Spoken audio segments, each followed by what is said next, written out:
Pemirsa, hari ini kita tengah memperingati Hari Sumpah Pemuda. Tentunya kita tidak hanya sekedar memperingati, tetapi lebih dari itu kita harus mengisi apa yang terkandung jelas di dalam makna Sumpah Pemuda. Salah satunya dengan belajar keras agar kita mampu bersaing dalam era saat ini.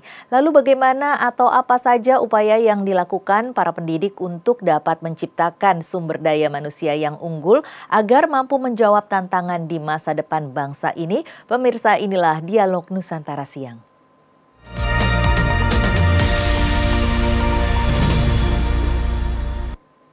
Saat ini sudah bersama saya ada Bung Hendrianto Emanuel Diwa ST. Beliau adalah Kepala SMAK Regina Pacis Bajawa, NTT. Selamat siang, Bung Henry.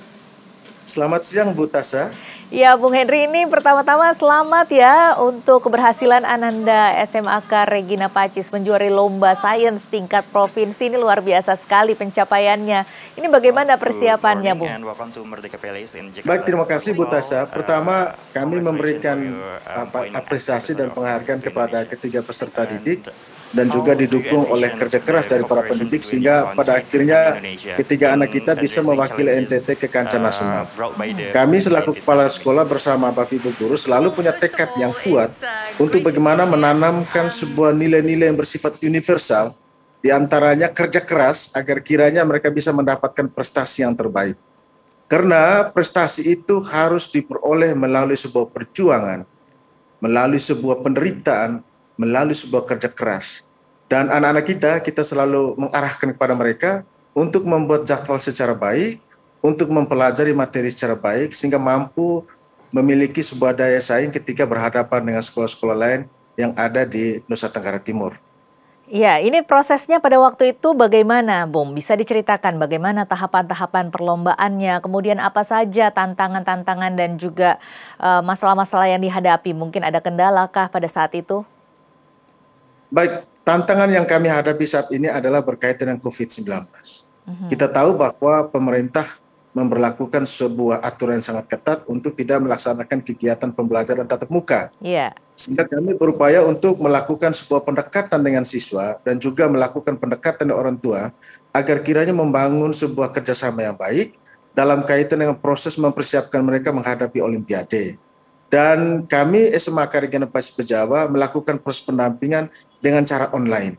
Nah, ketika diberikan ruang oleh pemerintah bahwa boleh dilaksanakan kegiatan pembelajaran tatap muka tetapi secara terbatas, maka anak-anak itu kami ikut sertakan di dalam kegiatan di sekolah, lalu dilakukan pendampingan secara rutin oleh Bapak dan Ibu guru. Kami bekerja pagi, siang, dan malam. Karena kami selalu percaya bahwa di balik kerja keras pasti akan mendapatkan sebuah kesuksesan. Dan kepada anak-anak kita, setiap kali proses latihan di sekolah itu selalu diakhiri dengan sebuah evaluasi untuk melihat sejauh mana capaian-capaian yang akan diperoleh oleh siswa ketika materi itu diberikan. Nah, dari situ kita akan melakukan evaluasi, kita akan melakukan strategi, langkah-langkah selanjutnya untuk terus meningkatkan kapabilitas kemampuan peserta didikan.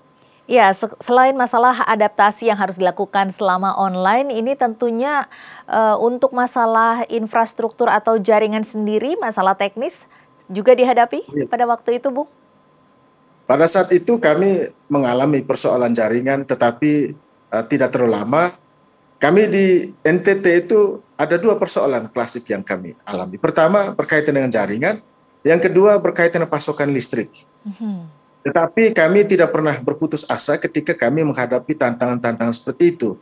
Justru kami selalu mengingatkan kepada anak-anak kita, ketika mereka menghadapi sebuah persoalan, langkah-langkah solusi apa yang perlu kita ambil, agar kiranya cita-cita kita untuk menjadi juara di tingkat provinsi itu bisa berhasil dengan baik.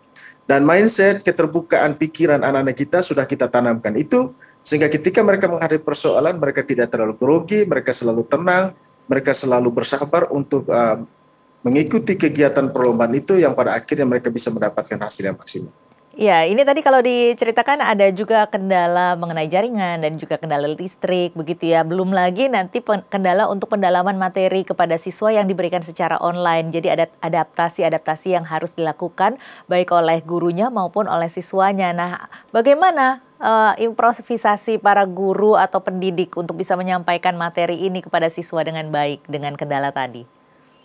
Baik, pertama dengan situasi COVID dan proses pembelajaran berubah menjadi pembelajaran online, tantangan terbesar kami adalah bagaimana kami harus melek teknologi.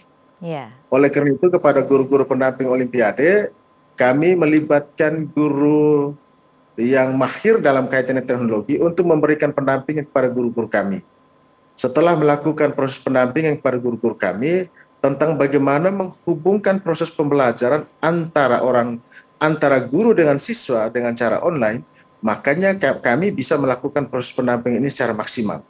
Langkah pertama kami adalah kami menguasai dulu teknologi. Setelah menguasai teknologi, kemudian kami transfer kepada anak-anak kita, lalu kemudian kita mencoba untuk menanamkan proses kognitif kepada anak-anak kita dalam kaitan dengan materi-materi persiapan perlombaan. iya. Nah, Bung Henry, tentunya ini masih banyak sekali kisah-kisah yang ada di balik proses sampai mencapai prestasi di tingkat provinsi ini dan juga bagaimana nanti persiapannya untuk menghadapi kejuaraan tingkat nasional nanti akan kita bahas di segmen berikutnya. Tetapi kita harus jeda dulu, pemirsa tetaplah bersama kami, Dialog Nusantara Siang akan kembali usai jeda.